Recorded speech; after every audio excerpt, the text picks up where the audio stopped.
ഇതുപോലുള്ള single string metal stair case ചെയ്യുന്ന സമയത്ത് ഇമ്പോർട്ടൻ്റ് ആയിട്ട് ശ്രദ്ധിക്കേണ്ട ഒരു കാര്യം എന്ന് പറയുന്നത് ഇതിന് സ്ട്രക്ചറിനായിട്ട് നിങ്ങൾ എടുക്കുന്ന മെറ്റീരിയലിൻ്റെ തിക്നെസ്സും അതിൻ്റെ സ്പെസിഫിക്കേഷൻ നിർബന്ധമായിട്ട് നിങ്ങൾ ചെക്ക് ചെയ്തിരിക്കണം. ഇതിൽ ഫസ്റ്റ് ഫ്ലൈറ്റിൽ 3 സ്റ്റെപ്പാണ് നമ്മൾ കൊടുത്തിട്ടുള്ളത്. സെക്കൻഡ് ഫ്ലൈറ്റിൽ 10 സ്റ്റെപ്പ് വരുന്നുണ്ട്. തേർഡ് ഫ്ലൈറ്റിൽ 4 സ്റ്റെപ്പാണ് വരുന്നത്. അപ്പോൾ ഇത്തരത്തിലുള്ള സ്പാന് വരുന്ന സമയത്ത് ഇവിടെ നമ്മൾ കൊടുത്തിരിക്കുന്നത് 6x6 ആണ്. 6x6 MS square ട്യൂബാണ്. ആ സ്ക്വയർ ട്യൂബ് തന്നെ നമുക്ക് പല തിക്നെസ്സിലും കിട്ടും. നിങ്ങൾ റേറ്റ് കുറയാൻ വേണ്ടിയിട്ട് ചെറിയ തിക്നെസ് എടുത്ത് ചെയ്ത് കഴിഞ്ഞാൽ നല്ല വൈബ്രേഷൻ ഉണ്ടാവും. അപ്പോൾ ഇവിടെ നമ്മൾ കൊടുത്തിരിക്കുന്നത് 6x6 5 mm തിക്നെസ്സിൽ വരുന്ന സ്ക്വയർ ട്യൂബുകളാണ് കൊടുത്തിട്ടുള്ളത് സ്ട്രിങ് ആയിട്ട്. ഇതിൻ്റെ സ്റ്റെപ്പിൽ ട്രെഡ് സപ്പോർട്ടായിട്ട് പ്ലേറ്റ് കൊടുത്തിട്ടുള്ളത് 10 mm തിക്നെസ് ആണെന്ന് ഞാൻ പറഞ്ഞു. അപ്പോൾ നിർബന്ധമായിട്ടും ഇതിൻ്റെ മറ്റൊരു കാര്യം പറയാനുള്ളത്, ഇവിടെ നമ്മൾ ഇതിൻ്റെ കട്ടിങ് കണ്ടില്ലേ, പ്ലേറ്റിൻ്റെ കട്ടിങ് ലേസർ കട്ടിങ്ങിലാണ്.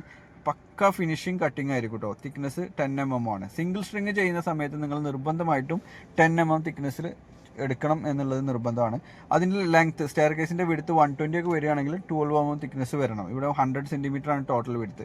അതിൽ തന്നെ പ്ലേറ്റ് നമ്മൾ വെച്ചിട്ടുള്ളത് 90 cm ആണ്. 5 cm ഈ ഭാഗത്തോട്ടും 5 cm ഈ ഭാഗത്തോട്ടും വുഡ് പ്രൊജക്റ്റ് ചെയ്ത് നിൽക്കും. 5 cm ഈ ഭാഗത്തോട്ടും 5 cm ഈ ഭാഗത്തോട്ടും. അതായത് ഇതിൻ്റെ സൈസ് ടോട്ടൽ വരുമ്പോൾ 130 ഉണ്ടാവും. 100 cm ലെങ്ത്തും 30 cm വിടുത്തും.